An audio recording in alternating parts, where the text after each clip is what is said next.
acquisitions en ligne. Et le thème de cette journée est le leadership institutionnel. Quel mode de gouvernance choisir? Je remercie particulièrement Monsieur le maire de Palimé pour sa présence et ainsi que la présidente fondatrice de OSC pour vos présences attentionnées et attentionner riches discours. En tant que directrice de l'Institut Efficience, leadership institutionnel des femmes et des jeunes femmes, je suis ravie de vous accueillir ici. Le programme de renforcement de capacité de OSC est conçu pour offrir une gamme complète de formations adaptées aux besoins spécifiques des organisations de la société civile, des ONG et des associations de femmes et de jeunes femmes basées dans les pays où l'on parle le français.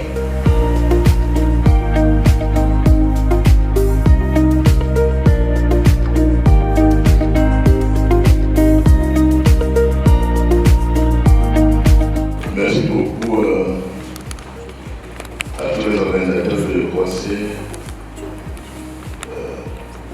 C'est le moment préféré que nous tous en ouverts de qualité. J'étais en réunion à Lomé, effectivement, ça vous donne des instructions. Mais c'est tellement important pour moi au moins de venir vous dire bonjour. Et lorsque je suis arrivé, je continue d'être là ici. Avant de repartir pour ouvrir mon conseil municipal, je tiens d'abord à vous féliciter, à vous encourager. Et que vous devez savoir qu'on est de tout cœur avec vous. Et que la commune de Palimé est prête à vous appuyer dans tous les sens pour le meilleur devenir de votre association. Et comme je l'ai dit, vous êtes nos moments préférés. Sans vous, on n'aurait pas la visibilité. C'est pourquoi il est important pour moi d'être là ce matin pour ouvrir vos travaux et vous souhaiter plein succès. Je suis à votre disposition. S'il y a des préoccupations majeures, mon cabinet est là. Je suis prêt à vous recevoir. Merci à vous et bonne journée.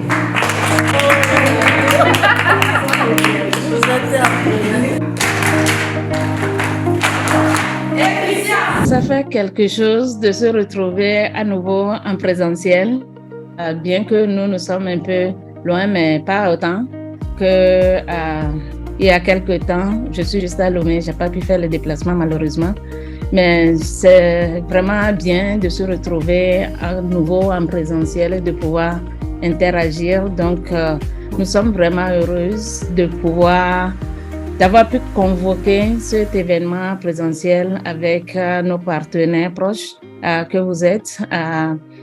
Je suis Massanda Almeida, la présidente de OSC, aussi sa fondatrice. Nous sommes réunis ce matin pour échanger sur l'efficience organisationnelle. Dans notre réflexion, quand nous avions pensé à cette formation, nous pensions au leadership institutionnel des organisations de femmes et de jeunes femmes, aux défis qu'elles rencontrent pour faire le travail qu'elles réussissent quand même pendant les 3 jours. Nous faisons des miracles sur le terrain. Avec le peu de moyens que les organisations disposent, nous faisons vraiment des miracles.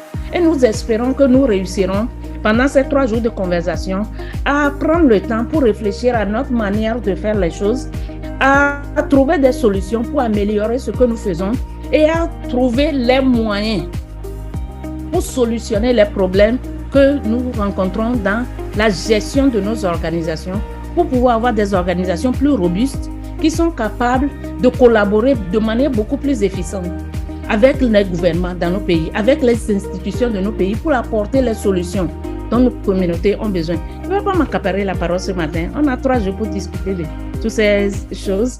Et je vais donc m'arrêter là et donner l'opportunité à d'autres personnes d'intervenir ce matin et puis espérer que j'aurai encore des occasions pour parler avec vous durant ces 3 jours d'échange. Je vous remercie.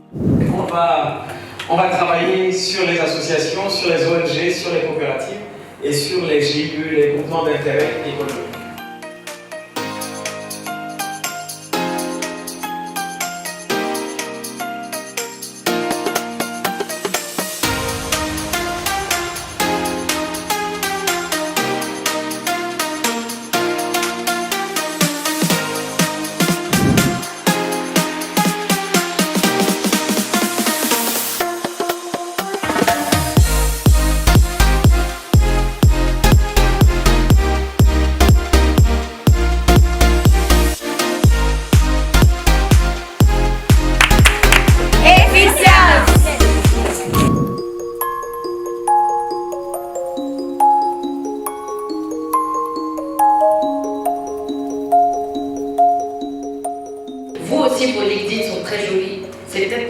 vous n'avez pas le temps de les étoffer, de les alimenter, mais vous aussi, vous avez des compétences. Donc, pourquoi pas solliciter directement entre nous des personnes et les rémunérer et reverser cela à l'organisation, et ça lui fait un fonds propre, il fait ce qu'il veut avec.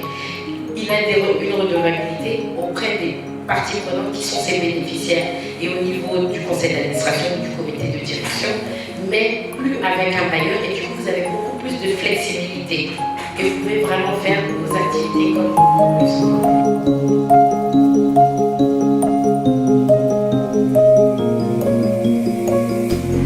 On dit, mais si tu as la compétence, pourquoi tu demandes le financement?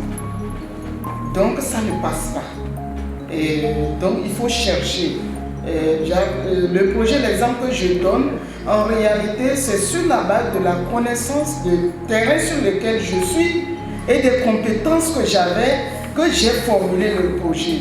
Donc la plupart des renforcements de capacité, j'avais l'expérience sur ça. Mais ils ont dit non.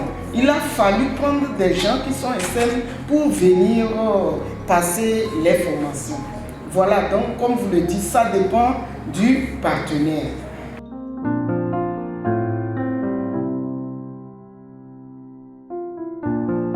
Je vous encourage vraiment, à travers cet atelier de renforcement des capacités, à encore plus approfondir vos connaissances et à vraiment poser des actions concrètes sur le terrain. Vous le faites déjà si bien.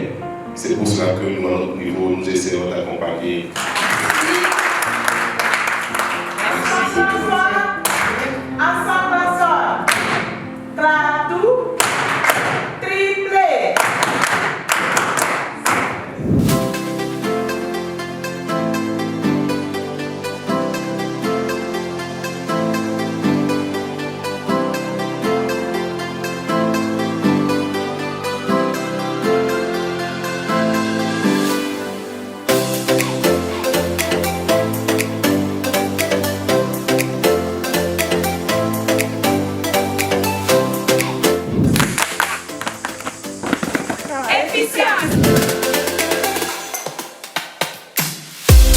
C'est très important de pouvoir construire des réseaux, de pouvoir se mettre ensemble entre organisations, pour pouvoir faire avancer la journée de l'égalité des genres dans nos pays respectifs.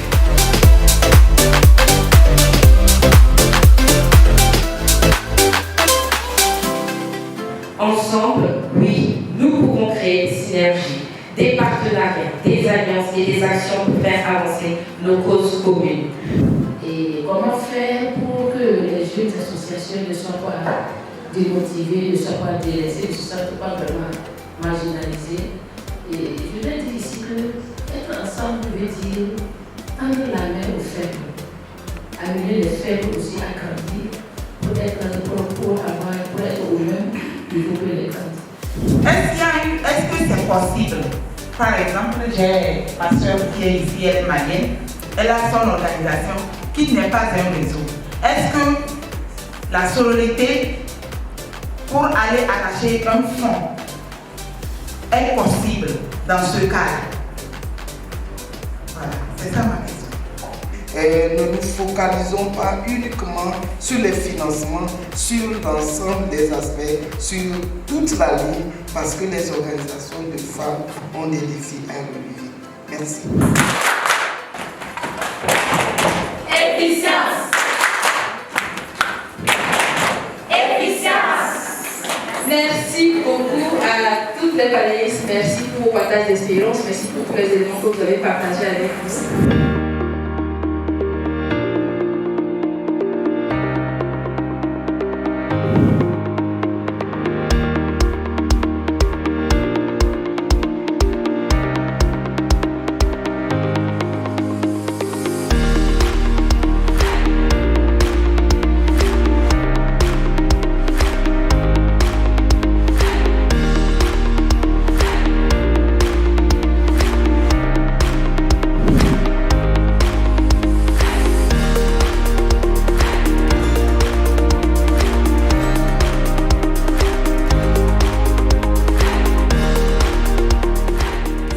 La meilleure communication d'abord c'est l'écoute. Au préalable de la communication c'est l'écoute. Et un bon leader qui ne sait pas écouter n'est pas un bon leader. Vous pouvez avoir les meilleurs résultats si vous ne savez pas écouter vos collaborateurs, votre entreprise n'ira pas loin. Parce que les gens vont être frustrés, les gens ne vont pas faire leur travail. Et la vérité, c'est que les collaborateurs, les parties prenantes sont l'entreprise. Le leader peut avoir une vision. Si les parties prenantes ne travaillent pas au quotidien, que ce soit en finance, que ce soit en vente, que ce soit en produit développement, rien ne va avancer dans l'entreprise. Moi, je ne pense pas que ce soit une concurrence, mais les jeunes doivent évoluer, ils passent par vous et elles passent par vous, laissez-les aller à un autre niveau. C'est ce que moi je pensais. Donnez-nous un peu d'amour. Premier truc de leader, la compassion. Ça doit commencer par toi-même. Tu dois te donner un peu d'amour d'abord.